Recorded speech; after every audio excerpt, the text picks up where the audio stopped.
Ha bisogno di bere un bicchiere d'acqua? Magari sì. Un bicchiere d'acqua? No, c'è l'acqua per vedere. Ci sono i bicchieri. Oh, come si sente? È ancora viva? Sì. L'hanno troppo straforzata, sente male.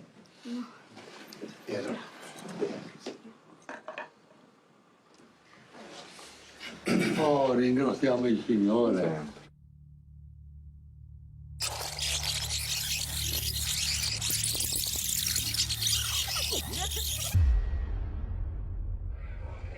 Neil, what do you make of what you've just seen? Absolutely amazing. So there is a, major force at work within her somehow. I don't know the underlying origin of it, but there's an amazing force. It's interesting to see that she is not separated from the environment. She's not in a catatonic state. She's responding to the priest. It didn't appear to be hallucinations. She appeared to be engaged in the process, but resisting.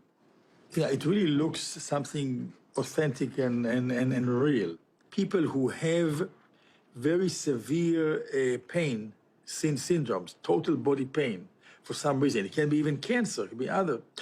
There is a treatment, for instance, that intervenes in the cingulum, that they have still the pain, but they don't care about it. So they can tolerate it. It's the emotional aspect of pain. And this is probably what she's describing when she tells you she's total body pain. It may not be really physical pain that she feels, but she experiences as physical pain. I mean, she is all the time in these paroxysms of aggression. I don't understand, again, what she was saying exactly. It's not necessarily directed toward the priest, or is it? I'm not sure. But she is like a caged animal, in a sense. Is this some kind of brain disorder? It looks like the state that we call delirium, which is an agitated disconnection from normal behavior and from the environment. Illogical, often very powerful and energetic, often requires restraint. But delirium, you may see the struggling, you may see some shouting and yelling, but this powerful guttural voice, that seems like it's coming from somewhere else. Sì, mentre serena, è normale. E si dice che guarda, quando tu eri tormentata hai fatto questo, quest'altro. Boh, lei dice non ero io. Non ero io. Non se ne ricorda neppure. Quando ci sono questi assalti del demonio vanno a periodi. Anzi, alle volte sono anche periodi brevi. Per esempio, ci può essere anche un periodo di una settimana, un mese, in cui uno non ha nessun assalto del demonio. In genere, ogni giorno c'è qualche momento in cui uno viene assalito, ma solo nei momenti in cui viene assalito non è padrone di se stesso perché è in trance. Del resto della giornata e della vita è normale, anche se ha sempre delle sofferenze, queste sì, sofferenze fisiche e soprattutto psichiche che l'accompagnano continuamente, mali di testa, eccetera. Disturbi fisici, questi ci sono anche sempre, perché l'uomo è fragile e quindi vessato, tormentato da questi periodi in cui è salito dal demonio, anche quando non è salito dal demonio, il suo sistema nervoso ne risente. The day of the exorcism happened to be Father Amorht's 91st birthday. He was happy, and so was I, because it looked like Christina was cured. Grazie, il Signor vi benedica, va benedetto e adesso vi mando tutti a farvi benedire. Do you think she could have been better helped by brain surgery than this religious ritual? I would say unlikely. How many surgeries have you performed, brain surgery? Well, more or less. more than 5,000 over the years. Brain tumors, traumatic brain injury, ruptured brain aneurysms, infections affecting the brain. And I haven't seen this kind of consequence from any of those disorders. Are you prepared to say that there's such a thing as exorcism and demonic possession? Here's the point. Yeah. You have to believe it in order to go through it. If someone does not believe that they are possessed, they won't do this. Yeah, but They will have an MRI. They will see a psychiatrist. They will possibly, I don't know, is it an operation? yeah, but Is it- people are very much context dependent. I mean, you probably will not have this in somebody who has no religious background. Right. Meaning that the religion that they absorb, the themes that they absorb, they obviously change their brain. So, you're asking me, do I believe in exorcism? I only look at it as a behavioral phenomenon. If I were a Catholic priest, okay, or a Jewish rabbi, I may have different explanation. Can I characterize it? Maybe. Can I know how to treat it?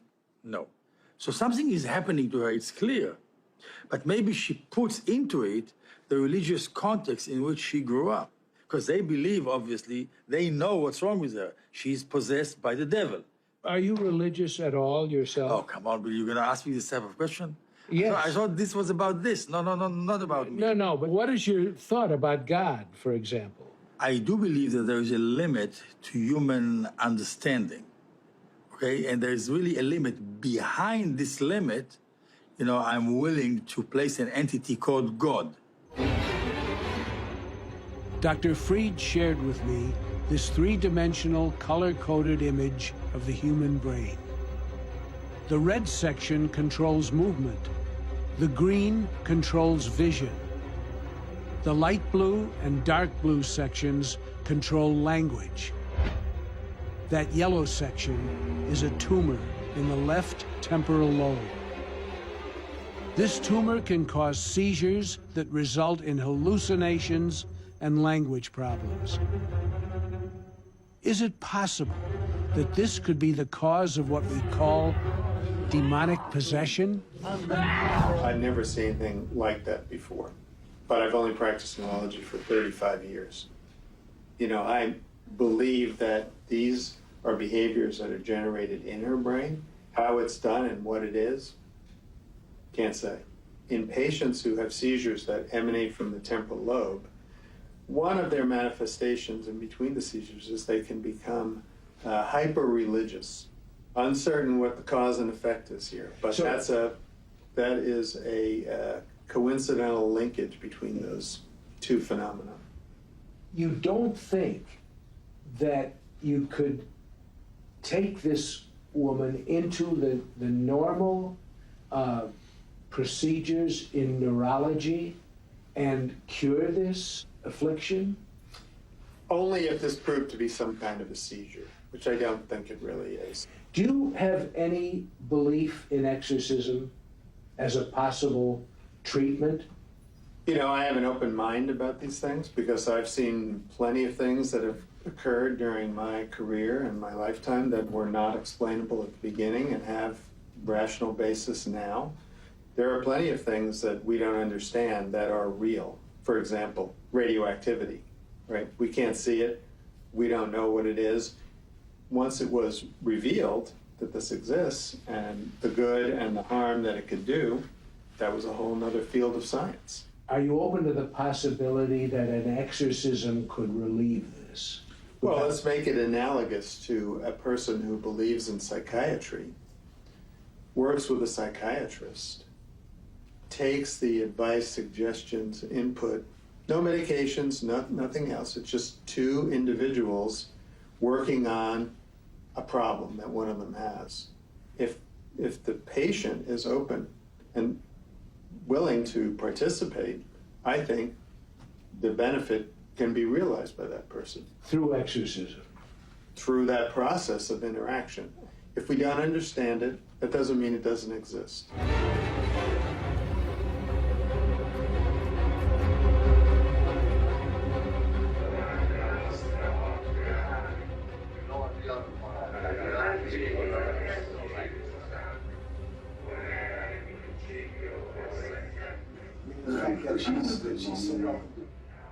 Given our scientific and medical backgrounds, do we countenance the possibility of there being something that's spiritual or supernatural in nature? It takes the form of disturbed behavior. When someone's sick, you're supposed to do something, the right thing to take care of yourself. So she's doing the right thing by her family and everyone else to try to get herself The only back. it's not hurting her, it could be helping her. It could help, yes. Would it be better for her to see a psychiatrist in Rome? Well, the question is, what kind of psychotherapy or intervention does she need? And they have a certain idea that the way you deal with this is by getting rid of that completely negative side of her experience. Perhaps in the case of some people, getting rid of it completely in this ritualistic way is quite good. What do you think this is? Unconscious fraud? No. It's called, it's a defined, so, okay, this is called a dissociative reaction, or there's culturally trance disorder. Right. dissociative trance In the disorder. DSM and trance and possession disorder in ICD. So it's a recognized. So this is a Right. recognized diagnosis Right. worldwide. It has some cultural variation, but Right. it's basically the same thing. She is doing something and everybody's participating in a ritual that they all agree is the right way to Shared look at the meaning. world. Part of what may work particularly well for some people in that setting is that everybody in the room, they actually believe this is the framework of reality. This is what it is, and we must do this. It's like placebo response. I'm Right. getting into the Right. idea that Right. if you believe something to be likely to work, it's more likely to work. I have a patient right now on my unit who's similar to this in some ways. She says she's possessed by the devil. She speaks in a bizarre voice. She hasn't attacked anyone, but she comes from a religious background. It's Protestant rather than Catholic, but it might be more the charismatic Pentecostal Protestantism. So it would be fit. She has a history of trauma. And I could say what we're doing for her on the unit is we're treating it with medications, and we're giving her the psychotherapy, creating a safe environment. We've seen her before. This runs its course, and she gets better. And we don't take a position during the treatment on, is this really Satan bothering you, or is this you just really being tormented by your illness? The person is expressing a pathology that is understood as possession. She understands it as possession. Her group understands possession. Our field of psychiatry can understand it as possession just on the virtue of what she is presenting, the phenomena, without having to take any kind of stance on whether there actually are demons, spirits, because this kind of possession is attributed to, Arabic spirits, Jewish dead people, Christian dead people, forces, animals. All over the world, there are many different kinds of possession. She just has a certain belief in the origin of the possession. It was a revelation to me that the psychiatric diagnosis of Christina's condition is recognized around the world as demonic possession. I've never met anyone that I would say, oh, that person needs to be exorcised. I think that phenomenon exists. I think it's extremely rare, but I think it exists. And I'll say this, speaking as auxiliary bishop of this region, I get people writing to me, concerned about a loved one, concerned about a son or a daughter, someone concerned about himself, that I've got these strange things going on. What should I do? So I get those letters in this very place. So I acknowledge the reality of it. Would you have any misgivings about recommending a person in extreme spiritual disease to an exorcist, or would you recommend they see a psychiatrist? No, I think in our case today, we would want to eliminate the physiological, the psychological. And in fact, what happens in the church is we have teams of people that will look in a particular case. And that team will involve usually a physician, usually a psychologist, psychiatrist, etc., and a priest. But the natural has to be eliminated before we get to the supernatural. If I started crawling up the walls here, yeah, or moving around on the ground like a snake, yeah, what would you do? I'd call the police. No, I don't quite know what If I tell you someone has within them they are possessed by a demon, what goes through your mind? I think what goes through my mind is that there are more things in heaven and earth than are dreamed of in your philosophy. This is a strange world that we live in, and to a degree we can know it and control it, and we can analyze it, but there's a dimension to this world that is strange and beyond our capacity to control. This person is possessed by a demon. Does that make sense in scientific terminology? Probably not. But having walked through the scientific all the way, do I come to a limit where I say, maybe there's something beyond what I can manage here? And I should be open to that if it manifests itself. Can you accept the idea of demonic possession, of a demon, a devil, Satan, taking over the soul of another human being? That's not the devil taking over your soul, it's the devil, or whatever you want to call it, seizing your body. The way they take over the soul is by tempting you to sin. That's how they get you, because you're using your free will to do evil. What is the conclusion you came to finally when you completed your last book? How do you have the universe that we've got with so much evil in it? When you've got a good God, an omnipotent God, then how does this evil occur? Well, I believe that a transhuman power of evil exists. Do you believe that there is inherent evil in all of us, let's say? Evil's like a shadow, it's like a parasite. So there's never inherent evil. The devil is good. That's to say, in his being, in his intelligence, in his will, in his ontological integrity, the devil is good, but the goodness has become warped. If a person does not believe, and yet they manifest these symptoms, can they be exorcised? Well, I would say in the full sense of the term, you're doing a full exorcism. Someone really is possessed by a dark power. Their own personality has been kind of put on hold. It's sort of in suspense. And what's being addressed is the demon within them. Speaking to the devil, I mean, heck, people like Father Amorht maybe can do that. I would never dare to do it. I'm not there spiritually. I think that's a very dangerous thing. What did you say? I wouldn't do it. I'd be afraid to do what? Speak to the devil. I mean, if I as in an exorcism, I don't think I'd be any good at it. I wouldn't want to do it. And why not? I think it's dangerous ground. You got to be really, really holy. It's in the scriptures. I know, but Jesus doing it. Jesus exorcised demons. Yeah, absolutely, but that's why the church is really careful to choose very holy people and dominate on some goodness. Hey, I don't think I'm ready for that. I'd be afraid. How much higher can you be than bishop? Wait a minute. I'm not joking. I'm really impressed with you saying that. But you mean that that's a higher level of spirituality? I think, yeah, you want to find someone who is really at a high level of spiritual attainment, and that's a dicey business. I mean, getting in close quarters with the devil. That's why. Why? Well, because it's the devil. You have the power of Jesus. I do indeed, but the church wants someone who is really personally holy to wield that power most effectively. Do you think it would have been possible for the demon to enter you? Sure, it's possible.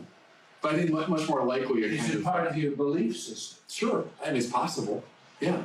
Has it ever occurred to you that all of this work that you've done could expose you to possession? The year I was finishing that book, The Prince of Darkness, I had a attack of serious depression. And it seemed to me that it's like all the evil forces, it wasn't possession, it was just whatever, I don't know, what are the causes of depression? But it was very, very depressing to work with the evil all the time, So I had this very serious depression. And that's what I would say to people, don't concentrate on the devil. I did it and I probably wouldn't do it again. Concentrate on the good, concentrate on God, concentrate on the positive, and don't think that much about the evil side. What you said to me is one of the most interesting statements I've ever heard from a man of your position and standing, which is, I don't think I'm ready to deal with the devil. No, I'd be afraid of it. I'd be afraid of it. I mean, I need a lot more spiritual training and a lot more spiritual maturity. No, and I don't mean that in some flipped way. I understand. I mean, I don't think I'm a terrible person, but I don't think, I think you need to be really at a high level of spiritual attainment to enter into the lists with the devil. Before everyone left, Christina's family asked for her father to be blessed by Father Amorht. Una benedizione. Oh, non ne ho bisogno, ma una benedizione. Prega per papà, Cristina, prega per papà. In nome di Gesù Cristo, Dei Domini, beati la prosperi, spettere Paolo e Pali Gusanti, et sacra misteri nostri autorità convisi, all'infestazione di voglie Paoli, perdendo, securia credimus. Exorcismo, undicesimo spirito. Omnis incursus, adversari, omnicantato, omnisrete, in nomine Domini, Gesù Christi. It was a shocking moment. Christina was not cured.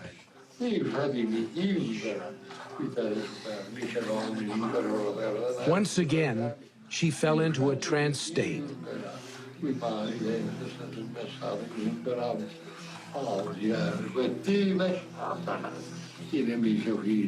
Sti generi umani, mortis adulteri, giustizia declinato, valor rari,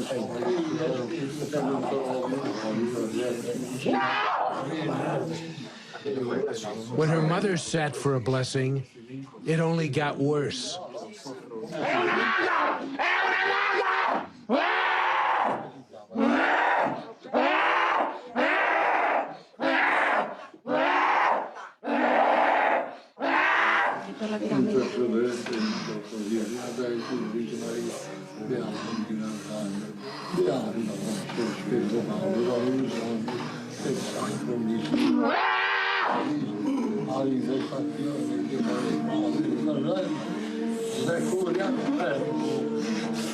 The man in the foreground is Christina's boyfriend, Davide.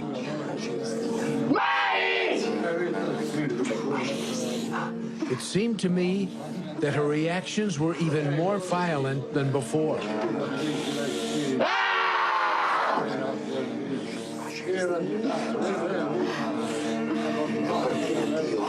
This is an actual exorcism. It's different from all the movies. This is not fiction. It was harrowing to witness.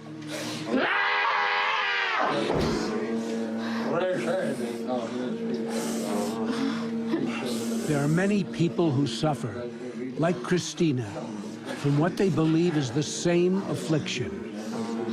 But where does this come from? Is this really the random invasion of an external evil force?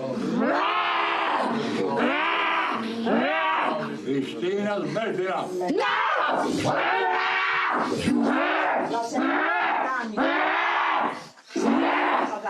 Basta, basta, basta, basta, Cristina.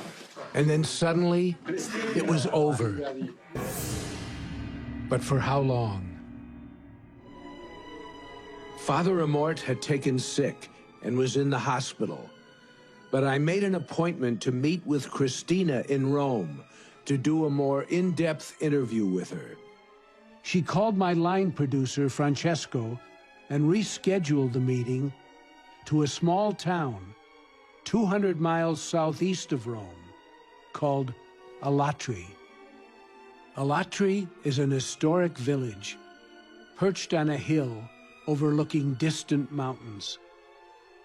The central part of the village is surrounded by massive Etruscan walls, pieced together without mortar, like a giant jigsaw puzzle.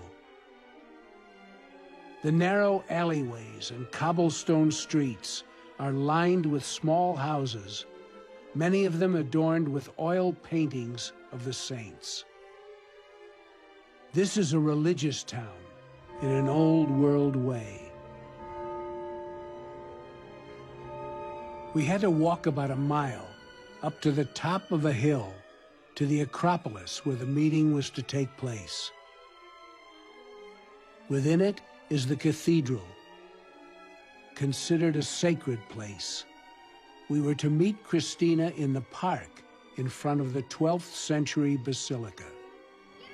We arrived on time, but Christina wasn't there, and so we waited.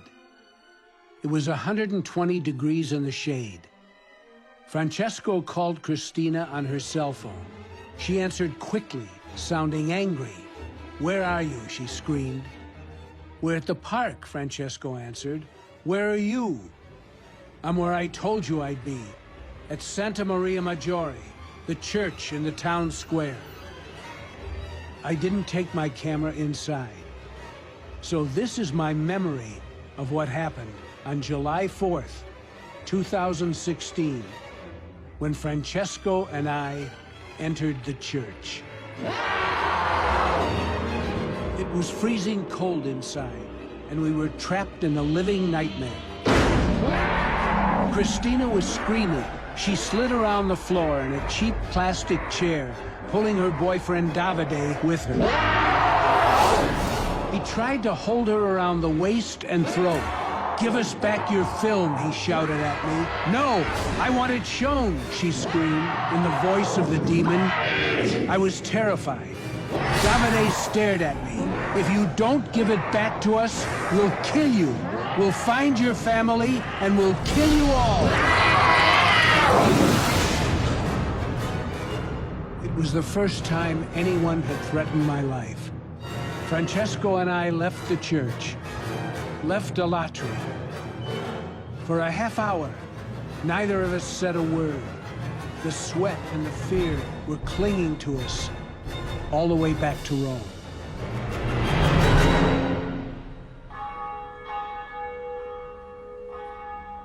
At the end of July 2016, before he could perform Christina's 10th exorcism, Father Amorht contracted pneumonia while he was in the hospital. 2 months later, he died. Thousands of people came from all over Italy to his funeral. E con sincera gratitudine verso di lui per il bene che ha fatto a ciascuno di noi con i poteri datigli da Cristo. Cari fratelli e sorelle, nel 1991 con Gabriele Amorht univa per la prima volta un gruppo di esorcisti italiani. E lui, alcuni di essi sono anche oggi presenti qui, in mezzo a noi.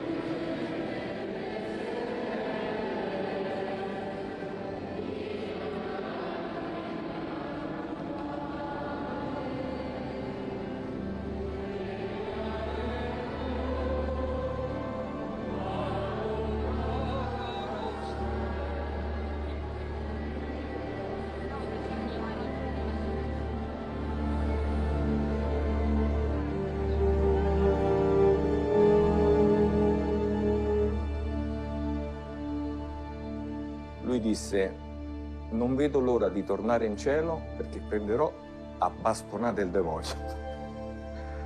Quando è venuto a mancare, non glielo so dire cosa ho provato. C'è tutta una serie di sensazioni, e non dico sofferenza, però è come quando ti viene a mancare una persona cara. Però non l'ho presa in maniera drastica, oddio, cioè è andato via questa persona che mi ha aiutato tanto. È come se fosse ancora presente per me. Cioè non penso che non ci sia. Grazie, grazie.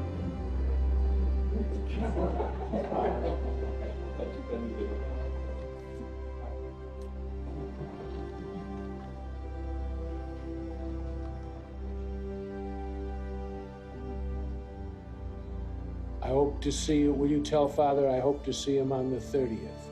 Spera di rincontrarla il 30 luglio, allora se Cristina è d'accordo.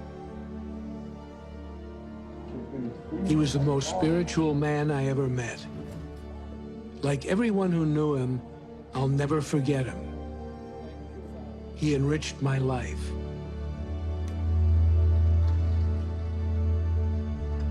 But what about Christina? As of this moment, Christina's suffering continues. I've reached out to her without success. Friends in Italy tell me she's continued to pursue exorcism with local priests, but Father Amorht was in a class by himself. Like the doctors, I can't tell you exactly what's wrong with Christina. My own belief is that there is a far deeper dimension to the universe. We know there is evil. There is also good. And if there are demons, there must be angels.